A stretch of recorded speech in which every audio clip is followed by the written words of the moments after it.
இப்போ நம்ம வெண்டைக்காய் பூத்தோட்டத்துக்கு வந்திருக்கோம். அப்போ அந்த பக்கமாக பார்த்தீங்கன்னா பூ பறிச்சுக்கிட்டு இருக்காப்புல. அதான் இன்றைக்கி 1ஆந்தேதி. நமக்கு இத்தனை நாள் போட்ட பூவுக்கான பணத்தை 1ஆந்தேதி, அதாவது தமிழ் மாதம் 1ஆந்தேதி தான் கொடுப்பாங்களாம். அந்த கடையின் வழக்கம் அது.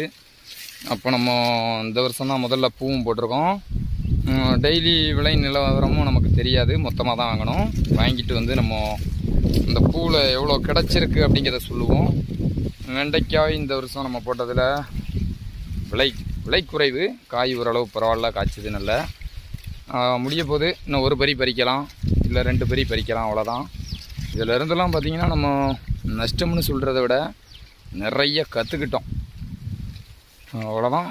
அதாவது வருஷமே நம்ம லாபம் வரும்லாம் நினச்சி பண்ணுறதில்ல, எவ்வளோ நஷ்டத்தையும் தாங்கிற ஒரு மனப்பக்குவத்தோடு தான் பண்ணிக்கிட்டு இருக்கோம்.